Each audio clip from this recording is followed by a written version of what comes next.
Remember when cars were simple? When you could pop the hood and actually see the engine? When fixing something meant a wrench and maybe a screwdriver? Yeah, those days are long gone.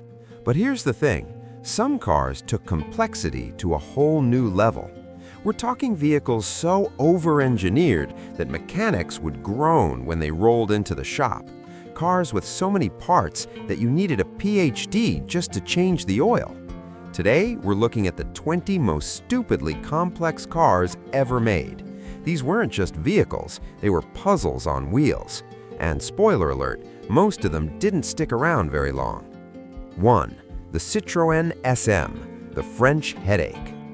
Picture this, it's 1970 and Citroën decides to build a luxury car that's basically a spaceship. The SM had self-leveling suspension that used hydraulic fluid for everything, steering, brakes, even the clutch. Sounds cool, right?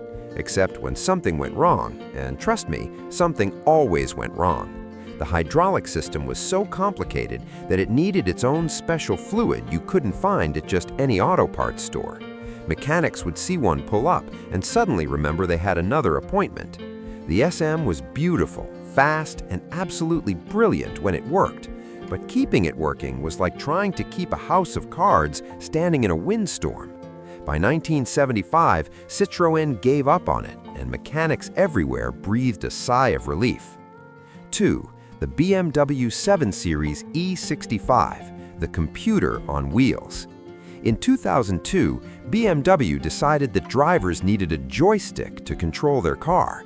Not for driving, just for the radio and navigation. They called it iDrive, and it was one of the most hated features in automotive history. But that was just the beginning of the E65's complexity nightmare. This 7 Series had over 60 separate computer modules controlling everything from the windows to the seat warmers. When something broke, you couldn't just fix it. You needed a computer to talk to another computer to figure out which computer was broken.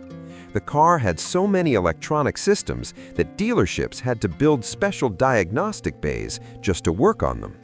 Owners loved how luxurious it felt, but they didn't love the repair bills that could cost more than a used car. BMW simplified things in later models, learning that sometimes less really is more. 3. The Jaguar XJS HE, the V12 nobody asked for. Jaguar in the 1980s was like that friend who tries too hard at everything. The XJS came with a V12 engine that had not one, but two of everything. 2 fuel systems, 2 distributors, 2 of every sensor. It was supposed to be smooth and powerful, and it was. It was also a maintenance nightmare that made grown mechanics cry. Each cylinder bank needed its own set of adjustments, and getting them to work together was like conducting an orchestra where half the musicians showed up drunk. The fuel injection system was called high efficiency, but the only thing efficient about it was how efficiently it emptied your wallet.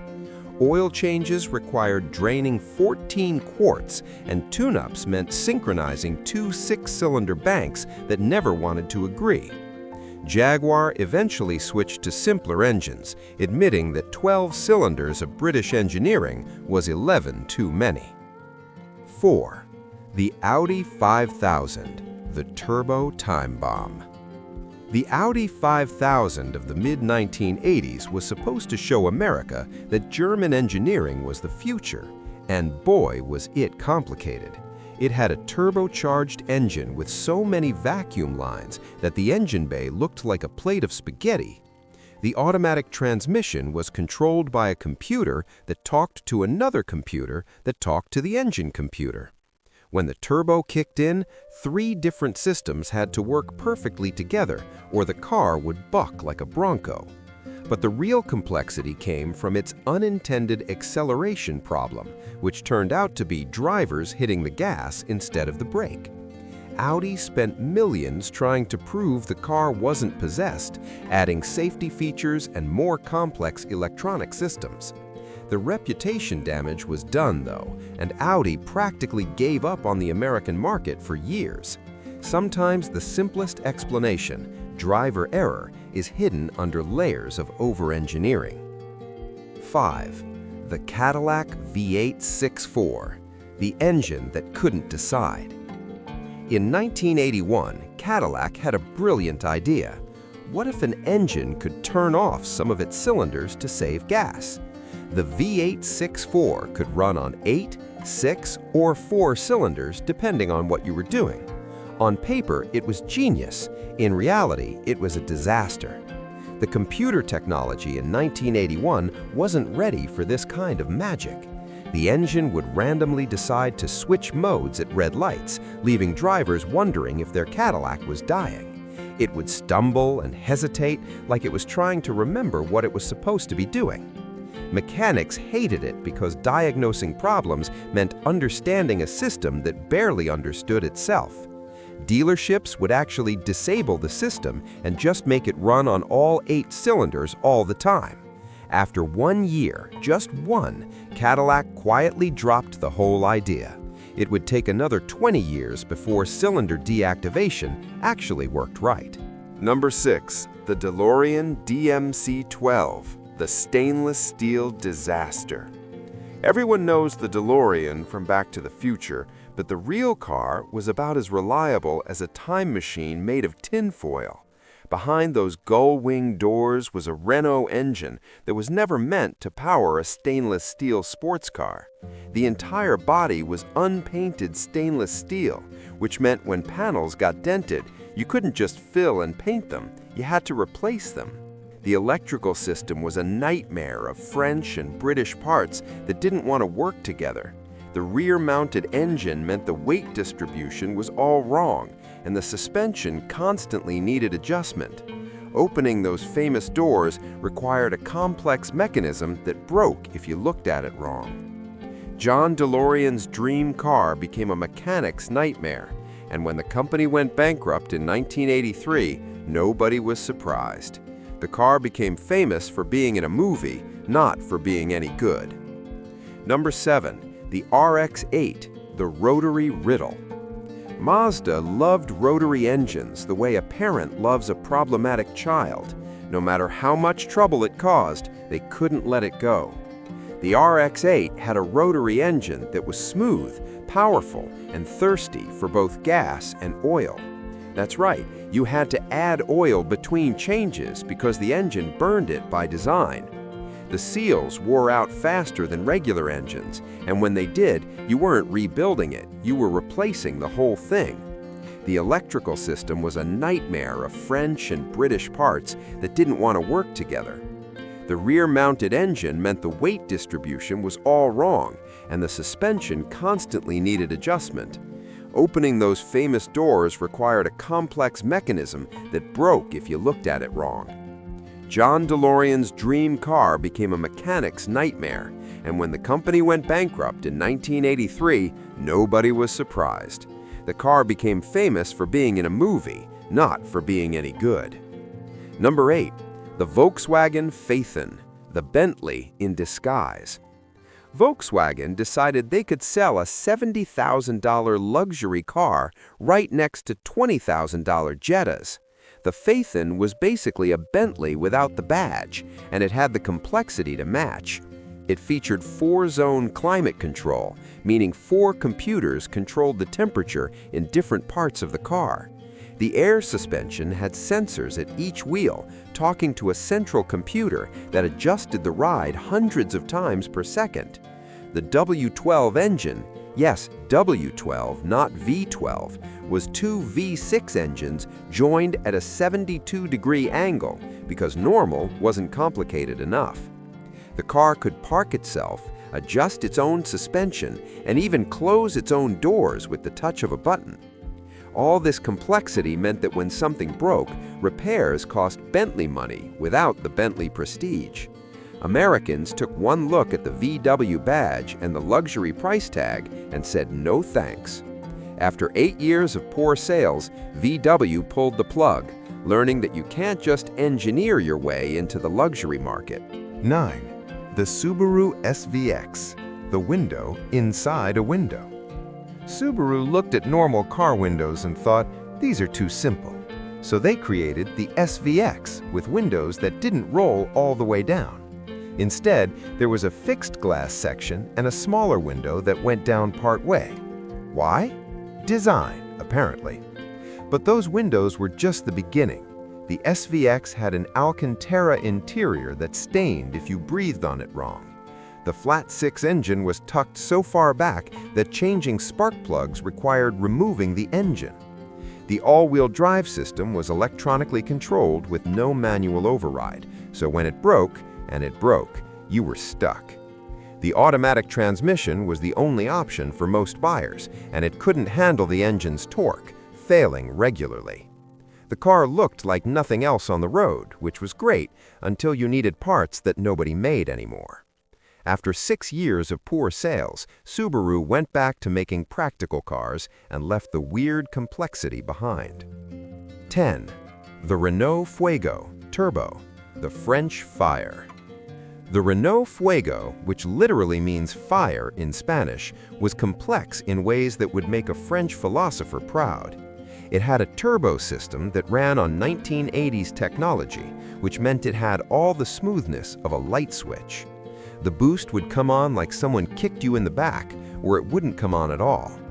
The cooling system was designed for the regular engine and couldn't keep up with the turbo heat, leading to constant overheating. The electrical system used French logic, which meant wires color-coded in ways that made sense only to the designer. When things went wrong, and they always went wrong, you needed Renault-specific tools that American mechanics didn't have. The car looked sporty and European, but it spent more time in the shop than on the road. By 1985, Renault gave up on selling cars in America entirely. The Fuego was one of the main reasons why, burning out the patience of everyone who owned one. 11. The Maserati Biturbo, the double trouble. Maserati in the 1980s wanted to make an affordable sports car, which is like saying affordable brain surgery. The Biturbo had 2 small turbos instead of one big one, which sounds clever until you realize that's twice as many things to break, and break they did, constantly. The engine had a timing belt that needed replacement every 30,000 miles, and if it snapped, your engine became a very expensive paperweight. The electrical system was Italian, which meant it was beautiful but temperamental, like an opera singer who only performs when the mood strikes. The interior featured leather and wood that looked amazing for about 6 months before falling apart. Mechanics called it the Bitturbo because owners were always bitter about repair bills. The car was so unreliable that it actually hurt Maserati's reputation for decades. They stopped making it in 1994, but the damage was done. People still joke about Biturbo horror stories today. 12. The Chrysler TC by Maserati, the identity crisis. In the late 1980s, Chrysler decided to team up with Maserati to create a luxury convertible. What they created was a LeBaron with delusions of grandeur. The TC was supposed to be hand-built in Italy, giving it that exotic touch. Instead, it was mostly assembled in Italy, then shipped to America, where they added Chrysler parts. The result was a car that cost twice as much as a LeBaron, but looked almost exactly like one. The Maserati engine was complex and unreliable, and when it broke, you couldn't get parts because Chrysler dealers didn't stock them and Maserati dealers wouldn't touch them. The hardtop had 11 different latches that all needed to work perfectly to keep water out, and they never did. The whole car was a complicated solution to a problem nobody had: how to make a LeBaron cost $35,000. After 3 years and terrible sales, both companies agreed to never speak of it again. 13. The Alfa Romeo 164, the beautiful breakdown. Alfa Romeo has always made gorgeous cars that break your heart in more ways than one. The Alfa 164 sedan was stunning to look at, with Italian styling that made German cars look boring. Under that pretty skin was a V6 engine that needed a timing belt change every 30,000 miles, and if you forgot, the valves would meet the pistons in a very expensive collision. The transaxle design put the transmission at the front and the differential at the back, connected by a drive shaft and lots of hope. The electrical system was pure Italian passion, meaning it worked perfectly or not at all, with no in-between. The interior featured switches and buttons that controlled things in wonderfully illogical ways, the Italian way. Alpha finally left the American market in 1995, and the 164 was part of why. It was too complex, too unreliable, and too expensive to fix. But man, it looked good sitting in the repair shop. 14. The Merkur XR4 Ti. The German nobody understood. Ford thought Americans were ready for a German sports sedan in the 1980s. They were wrong. The Merkur, German for Mercury, was actually a Ford Sierra from Europe with a turbo engine and that weird biplane rear spoiler. The engine had a turbo that took 3 seconds to wake up, then hit you like a freight train. The fuel injection system was Bosch, the ignition was different, and American Ford dealers had no idea how to work on it. The manual transmission was good, but the automatic was a Mercedes unit that Ford dealers couldn't get parts for. The whole car was a parts nightmare, European Ford parts mixed with American systems that didn't quite fit together. Owners loved the handling and the sporty feel, but they didn't love explaining to mechanics what a Merkur was. After 3 years and terrible sales, both companies agreed to never speak of it again. 15. The Sterling 825, the rover that wished it wasn't. Take a British Rover 800, badge it as an Acura competitor, and call it Sterling. What could go wrong? Everything, apparently. The Sterling 825 was supposed to bring British luxury to America with Honda reliability, since Rover and Honda were partners. Instead, it brought British reliability, which isn't a compliment.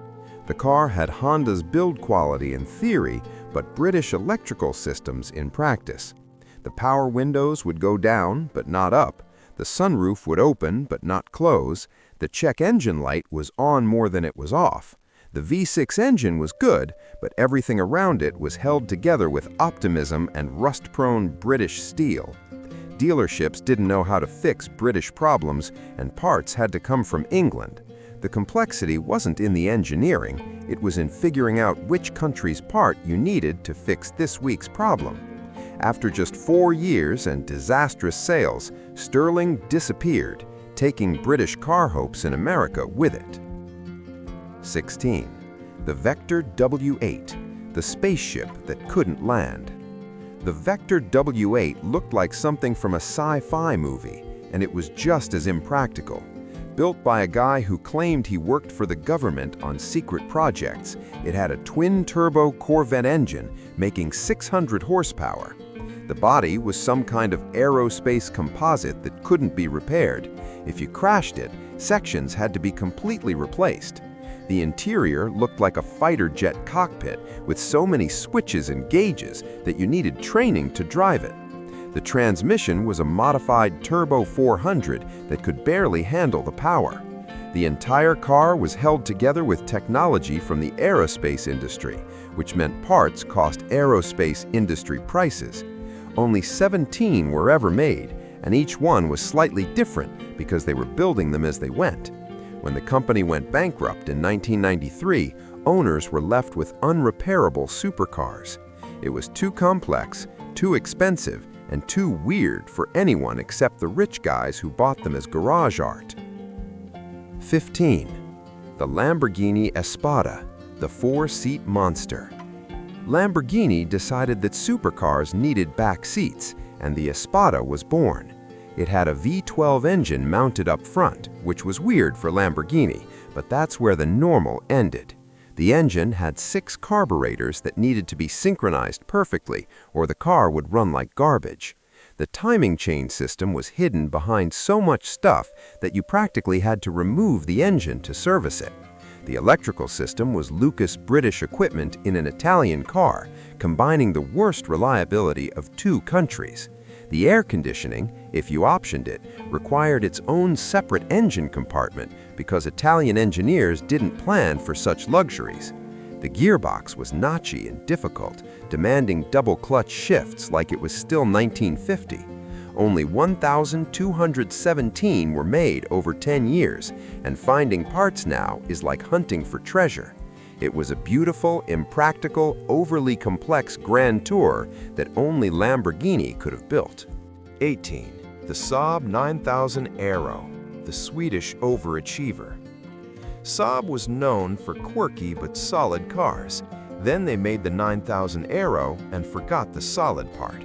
This thing had a turbocharged engine that made good power, but the turbo was tucked under everything else in the engine bay. Changing it required lifting the engine, which required removing half the front of the car. The direct ignition system was advanced for its time, but when the cassettes failed, and they failed, you needed 4 of them at $150 each. The automatic climate control had more sensors than some airplanes, constantly fighting itself to maintain temperature. The suspension was sophisticated and comfortable until something broke. Then you discovered that sophisticated means expensive to fix. Saab engineered things their own way, which meant specialized tools and dealer-only parts. When GM finally killed Saab in 2011, nobody mourned the complex engineering, just the quirky Swedish spirit. The 9000 Aero was a perfect example of over-engineering something that could have been simple. 19. The Mitsubishi 3000 GT VR4, the technology showcase. Mitsubishi crammed every piece of technology they had in the 3000 GT VR4 and called it innovation. The result was a car with all-wheel drive, all-wheel steering, active aerodynamics, and twin turbos. Sounds amazing, right? It was, until literally any of it broke. The all-wheel steering system used sensors and actuators that would randomly decide they were done working. The active aerodynamics meant a motorized front spoiler and rear wing that popped up at speed and sometimes wouldn't go back down. The twin turbos were sequential, with one for low speeds and both for high speeds, controlled by a vacuum system with more lines than a hospital. The interior had electronically adjustable everything: seats, mirrors, suspension settings, all controlled by motors that wore out. The car weighed over 4,000 pounds because of all this technology, making it slower than it should have been. After 9 years, Mitsubishi gave up, realizing that sometimes technology isn't worth the trouble. 20. The Peugeot 405 Mi16, the French final act. Peugeot made beautiful, fun cars in Europe, then tried selling them in America and learned a hard lesson. The 405 Mi16 was their last serious attempt, and it was seriously complicated. It had a 16-valve engine that was powerful and smooth, attached to a suspension system designed for European roads that fell apart on American potholes. The fuel injection was Bosch with French modifications, meaning it worked differently than any mechanic expected. The electrical system used relays and fuses in places that made no sense, hidden under the dashboard like Easter eggs. When parts broke, you couldn't just run to AutoZone. You needed to call France and wait weeks. The entire car was built for narrow European streets and smooth highways, not American roads and American distances. After 1991, Peugeot packed up and left America, ending a relationship that never quite worked. The 405 Mi16 was a fitting final chapter, beautiful, complex, and ultimately not meant for this country. And there you have it, 20 cars that were so complex they practically engineered themselves out of existence. These weren't bad cars, not really. They were ambitious, innovative, sometimes even brilliant. But somewhere between the drawing board and the repair shop, things got out of hand. Too many parts, too many systems, too many things that could go wrong and did. Some of these cars we miss for their style and their boldness. Others we're just glad we never had to work on. But they all taught us the same lesson. Sometimes simple is better. Sometimes a car should just be a car, 4 wheels, an engine, and the open road. If you enjoyed this trip down automotive memory lane, hit that like button. Drop a comment telling us which overly complex car you remember or which one you were brave enough to own. And subscribe so you don't miss our next journey into the things that used to be. Thanks for watching, and we'll see you next time.